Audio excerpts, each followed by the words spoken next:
got some new pieces on the defensive line, obviously. And then it's a coordinator that we've played against before as well. And then obviously with Ben coming back here, like they're going to be excited to play. And, both of us losing the week 1 game, we're both going to be pretty hungry to get a win. How much are you anticipating that matchup with Ben, though? I mean, you guys know each other, been knowing each other for years, but how is it keeping it about the team and not necessarily just about... I mean, I don't have a matchup with Ben. He's not doing anything to me. Yeah, I mean, I think media is going to read a lot more into that than any of us are. Because like I said, I'm not playing against him. He's calling the offense. He's not game planning against me. So, like Dennis Allen's game planning against us. So, I mean, I'm sure he'll have his input, but it's whatever. Yeah. Taylor, you guys have built such a standard in that room as an offensive line. I'm just curious, what was it like watching that tape with Hank this week, and how eager are you guys just to get back to practice today, get things going, and move ahead towards Chicago? Yeah, overall not up to our standards, and I think I kind of mentioned that after the game, even without having watched the film. And it kind of was what I thought it was going to be, where it was miscommunication or guys not getting the communication. And then based on that, the execution wasn't there because there was times where guys were running different plays. There were times where guys didn't hear calls that they needed to that were changing on the fly. And there's really like no excuse for that. All the stadiums are going to be loud. You're going to play on the road. And we can just work on improving from there. Not a finger-pointing type of way, but does that come from 2 new guards making starts at those spots for the first time in their careers? No, I don't think so. I think, regardless of them, there were other people miscommunicating, and there was a play, the play on the goal line that everybody's talking about. Tate left the defensive tackle. I ran the same play Tate was running. Everybody else, the other 3 ran a different play. So no, it's not on the 2 guards. It's everybody. It's all of us, all 11 together. There was miscommunication, and it's not any one person or 2 people's fault. That's crazy. Yeah. Taylor, on those lines, Dan said this week, like one of the advantages the O-line had in years past was the chemistry that comes with experience playing together, like the ability to communicate non-verbally, the ability to communicate just like off a glance. Mm-hmm. In your experience, how long does it take to develop that with 2 newcomers now on this offensive line? As far as like the nonverbal communication? Yeah, and just the chemistry of knowing what maybe the other lineman is thinking in concert with you. I think it just depends on the player. I've had certain guys that it's quick, other guys where it's longer. As far as like nonverbal, for the most part, I feel like me and Christian are pretty good between one another. I think our communication between me and him is pretty good. So as far as a whole unit, again, I think our communication, when we can all get the communication, is pretty good, but we weren't all getting it at times. So, and again, there's no excuse for that, and we can be better. And the bright side of that is, and I even told some of the guys this, it's like the missed assignments look really bad, but there wasn't like, one guy's getting his ass kicked the whole game. There was just a lot of things that we can control and can clean up. This may sound a little silly then too, right? But to practice communicating, talking, is it just about talking? You know what I mean? Like, you just got to be louder. You just got to talk more in practice to get to that point that you need to. I mean, we do it with we do practice with crowd noise all the time. I think the big thing, and to give credit to last week, they were moving the front when the center's head's between his legs, a lot, and that makes it hard for us to communicate because Graham's looking between his legs.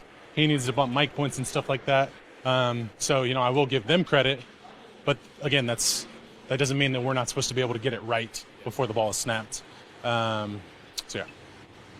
Knowing what you guys have accomplished, 38 wins these last 3 years, were you surprised at the outside reaction, how negative it was? And then do you feel like you deserve the benefit of the doubt? Over the past couple years, people have asked me all the time, how does it feel getting all this love and people want to watch you and stuff like that? And I've said multiple times, it's nice, but I remember the times when people on us.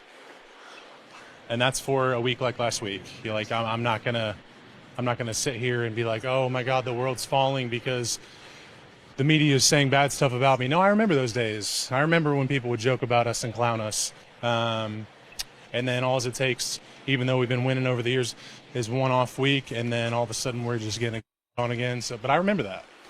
So I'm not going to get too high or too low based off public, like national media. Like, it's crazy. Kind of people holding you guys the same standard that you hold yourselves to because you've been so good. It surprises people when you have a game like that. What's the NFL? You're not going to play your best game every single week. So, I mean, everybody's entitled to their own opinion.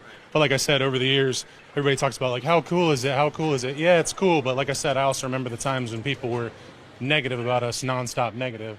And I've kind of held that in reserve, and I remember that. So, I mean, it's not something that I haven't dealt with before. Yeah. Taylor, are you health-wise? How are you? We didn't see you out there today when we were out there. You okay? Yeah, I didn't practice today. Just got some stuff that I'm dealing with, and hopefully be out there on Sunday. No. Yeah, hopefully. The running game's super important for the play action pass. I mean, you guys were. I think Jared was 10 for 11 when he was able to throw a play action pass. I mean, run play action. So, I mean, given that, I mean, how important is it obviously to get that run going on the first and second? Yeah, I mean, I think you hit the nail on the head. The way we like to play football is to establish the run because we can be explosive in the play action game, and we just didn't establish the run. And against a defense like that, where they want to play too high last week, keep everything in front of them. If you're not getting the ground game, you're not getting them out of too high, so it's going to make it hard to get your shots. There were plays called, but the ground game just wasn't established enough, and that goes back to like us up front. We needed to execute better, and we own that. And I mean, anybody who watched the game knows that the ground game was not good enough. So, like I said, we're looking forward to being able to improve and get like way better this week. Just to seek the clarity of just the communication thing. Dan's talked about it, Jared's talked about it, you've talked about it. Is it a collective thing of maybe John not getting their plays in time, of Jared not? What is? No, it was at the line. I mean, there was stuff that was at the line, and there was stuff that adapts as the box is going to change with motions, with shifts and things like that. As far as like in and out of the huddle, like it's not like, I mean, I can think of one play in the game where we were a little short on the play clock. And I think that was because of some shifts and motions, not because the play calls weren't getting in and out. So it was more stuff at the line of scrimmage that's changing as the box changes. I wonder what's your relationship like with Ben, and what's your message to those who may give him way too much credit for how the offense ran? A lot of people say that Ben Johnson was a lot of the reason for the success of the offense. I don't really have a message for that. I mean, that's getting into speculative gossip, stuff like that. I mean, whatever. I mean, you know, I wish him the best in his professional career. I love Ben. He's a phenomenal coach.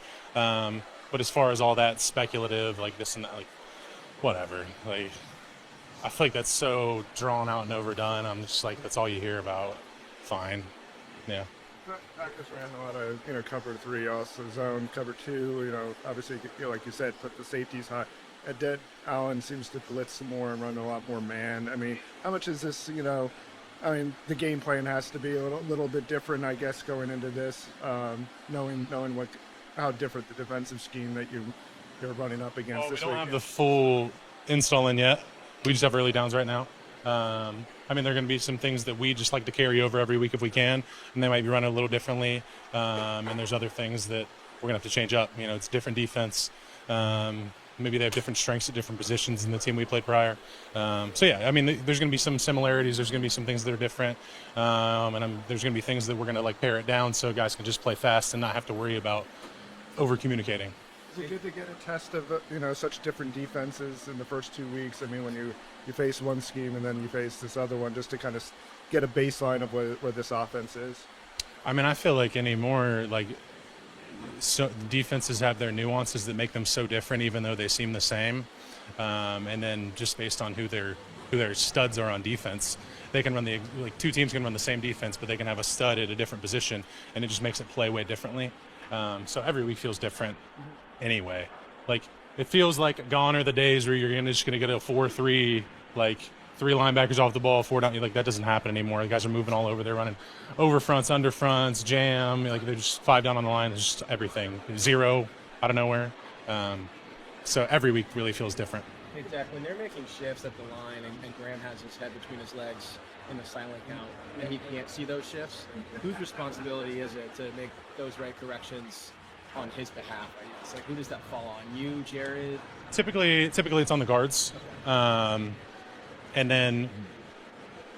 But when Graham gets up, Graham has to get the communication as well. So if his head's between his legs and he doesn't know what the front looks like, we can all be on the same page. But if we can't get him on the same page, like we all need to be on the same page basically. And it can be whoever. I mean, there's certain zone plays where if his head's down and somebody runs across with a motion where I can bump it. It really just depends on the play and whoever's comfortable doing it. There's things that Jared can do. You know, it's just ultimately it's on all of us to get it right. But a lot of times, because the guards are right next to him, they'll relay the information to Graham.